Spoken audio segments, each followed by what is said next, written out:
Well, good morning and welcome to this edition of Business Basics with Action Coach Campus. My name is Lee Iben. I'm the chief cook and bottle washer over here. And every week I have the unique opportunity to speak with local business owners. And today, Bachmeyer is queued up and we're going to speak with, although the Zoom call says Scott Stork, this is actually Scott's brother, Brad. Brad, welcome. I appreciate it. Thanks for having me. You bet. So we're going to talk about Bachmeyer and tell us a little bit about the history, how it got started, where it's at today, that type of a thing. Bachmeyer Carpet One started out as Interior Resources back in 1997. It was started by Ernie Bachmeyer, and Ernie had just gotten out of the restaurant industry. He was Bonanza. He had 4 Bonanzas throughout the Midwest, from South Dakota through Iowa, and Bonanza kind of went by the wayside, unfortunately. And Ernie was trying to figure out what he was going to do next in life, and he reverted back to what he had done back in the 60s, which was flooring.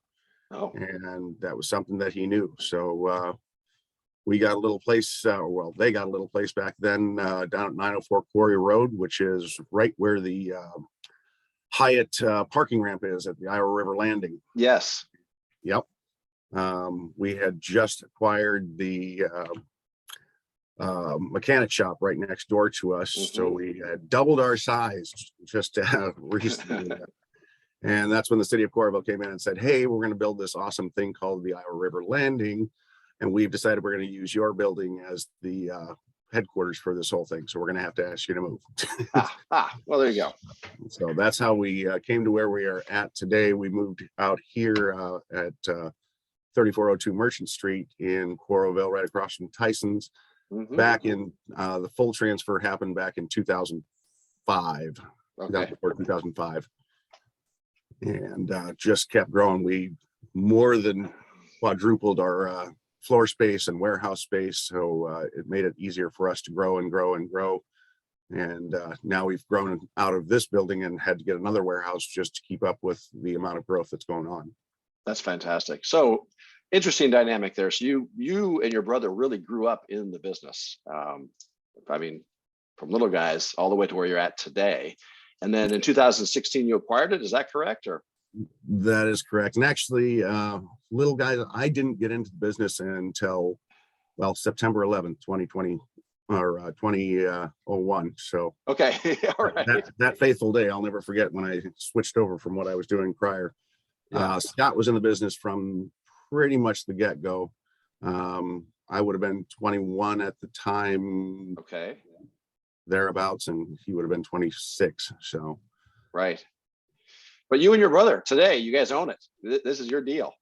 This is our deal. As of January of 2016, my brother and I took over, and we just keep moving forward. And how is that going? I mean, working with your brother, how is that?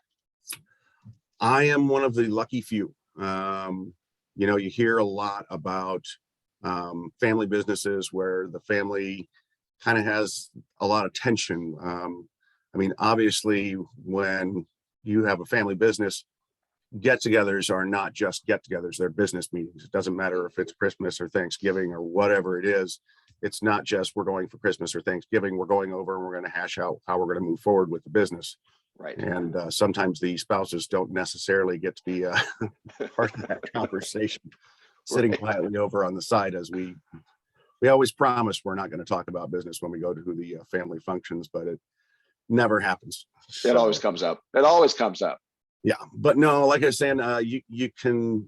There's a lot of family businesses out there that have a lot of troubles because you take those interpersonal relationships that you have from growing up together to, you know, going your separate ways in college or whatever, and coming back together and trying to run a business together. And sometimes that tension really doesn't work. We are blessed, and I especially feel blessed in the fact that I work with what I consider one of my best friends. That's great. Scott and I not only have the business, but we also started a nonprofit, Iowa Veterans Outdoor Experience. We take disabled veterans out hunting and fishing. And so when we're not here at the business, we're working on stuff outside of the business. We're both part of the American Legion up in Solon. I'm the vice commander up there. He's the general manager up there. And so we have lots of entities where we're always in contact with each other, regardless of that. And if we're not doing business, we're out on the bikes and having a blast. That's great. So what's the secret sauce? How you guys get along so well? General respect. Yeah. We both excel in different areas when it comes to the business. And it just is one of those things where one person is lacking in one area, the other person picks it up and runs with it. So That's fantastic. I'm actually usually the guy that does stuff like this, where I'm the, I guess we'll say face, Sure. where he actually makes everything run. Okay. Which is the reason he's not here right now. He's out on the job site. So Yeah. I love it. I love it. So tell me, what would you recommend for someone thinking about starting a family business? Okay, because I mean, with the whole coronavirus and with the great resignation happening right now throughout the world, throughout the United States, many people are rethinking what they want to do. They want more value in their lives, and many folks, even family members, are thinking we just should start our own business and control everything. What's your recommendation on that? That's an interesting question in these times. You get so many people that are trying to start a grassroots business, family business. And the thing with it during the pandemic is it's hard. It's going to be hard because you don't have that recognition. You don't have that background if you're just starting a business, especially when so many people are doing stuff online nowadays. It's easier for us in the fact that we're not just Bachmeyer Interiors, but anymore we're Bachmeyer Carpet One. So we have the backing of our parent company, which is CCA Global.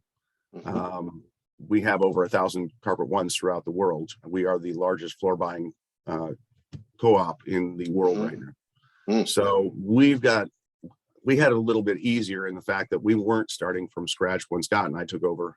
Unlike what Ernie and Kathy had when they started. Ernie he had the background in it, but he also wasn't starting during a time where so many people are just avoiding those storefronts and avoiding contact and everything. So it's kind of hard to say what the best advice would be for it. Just expect that it's going to be tougher nowadays than it was in the past in starting something up. If you're trying to do a brick and mortar store where you're trying to get people to come through the door and they don't aren't familiar with you, aren't familiar with how to get in touch with you. The biggest thing that you can do when you're doing something like that is getting involved in every single thing you possibly can. At one point I was on 7 different boards throughout the community, just getting out there to be involved with everything, and getting out to all of the functions that are out there, from the chamber to the Iowa City Business Coalition to you name it. They've got luncheons on first Mondays. They've got second Wednesday of the month. They do the Iowa City Cocktail Connections. The first Friday of the month, North Liberty does a first Coffee Connections on Friday. And it's getting out to things like that and getting your name out there and making sure that you're in front of the public, because that's where you're going to get your name out these days, is getting in front of everybody. And that's where you do your networking. Networking really is key to keeping and getting your business started, but keeping it going. There's Absolutely. not a time, I can't think of a month that goes by that I don't get at least one lead from going to some event throughout the community. Right. No, I love that. And it's daunting to think about all that you have to do. But you're exactly right. You do have to do all of it. I mean, as the owner of the business, you are the rainmaker. You're the one that has to keep. I mean, marketing never stops. Now, we can take on many different faces, but we are always marketing our businesses. And I mean, pandemic, sure, still got to market the business. You're blessed that you and your brother get along so well. You guys can you have each other's backs, especially when employee issues arise, and they do from time to time. And then when obtaining market share and looking for that next opportunity.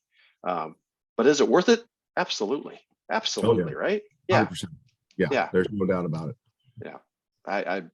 I would not do it any other way. But it is it's not for someone who wants to put their feet up. Let's put it that way. It's a go, go, go kind of a thing. So You're constantly moving, constantly moving. It's, they say, own a business and you'll be fine. You'll be able to kick back, relax. You're going to make more money than you've ever made before in your life. Well, that great. Yes. But you're going to work 10 times harder. If you thought 9 to 5 was a pain in the butt, own a business. It turns into a whole other monster. Well, my wife's uncle used to say you work in the business from 9 to 5, but you work on the business from 5 to 9. And that's really when you're, the after hours networking events that you were speaking of, you and your brother created a nonprofit that gives back to the community. And you're also involved in other nonprofits and sit on boards. You're doing all those things in addition to the work that you do. Yep. And that's the only way you can move forward. You have to be a part of the community. You have to give back to the community. Mainly it's getting out there and it's not just getting your name out there, but it's showing that you actually physically literally do care about your community by getting out there and doing these things. I mean, there's so many business owners out there that just want to kind of skate by and not have to worry about going to things outside of it and not show that they actually want to be a part of the community that they're in. And we watch them fade off as the time goes by. We're 25 years into it now and still going strong. So, and the biggest key to that is not only what we have going on as far as our staff, my brother and I's relationship as far as business owners, but it's that connection to the community that really, really is what's most important throughout it all. Absolutely. I mean, especially here in Eastern Iowa, Brad, people want to know that we care. We are built so much on our relationships that we have with people. And it's not a large metropolis where it's so impersonal. I mean, the people that are shopping with us are also the same people we're going to see tonight, Friday night downtown, or, at one of the restaurants in Coralville. We're going to bump into them. We're going to see them at the U-Haul when we're renting a trailer or something. I mean, we just our community. Yeah, we're growing in size, but we're still a tight knit group of folks. And that relationship is so key. And you're right; they do see it when you show the community that you care. That's huge. Thank you for sharing that. I appreciate it. You bet. Yeah. All right. Well, my special guest today, Brad with Bachmeier, and Brad. Okay, online. Where do I find you? You can find us at www.bachmeiercarpet1.com. We're also on Facebook, Twitter, Pinterest, House, you name it. We're on just about every platform you can find out there.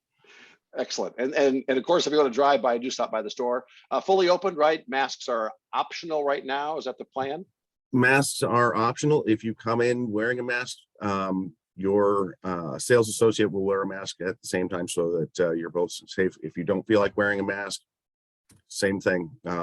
It's just up to you and how comfortable you feel. Again, you can also do our shop online as far as going through and doing virtual tours with us, shop from home, and wouldn't even have to come out to the store. We can come out to your home, do the measures, and bring samples out to you that you see online so you can get an idea of what you're looking at. That's fantastic. Wow. Has shopping changed in the past 2 years? Well, Brad. that is for sure. Thank you very much for being with us. Even more. That's right. It will. All right. Well, thank you very much for spending time with us. You bet. Thanks, Lee. I appreciate it. You bet. Bye-bye.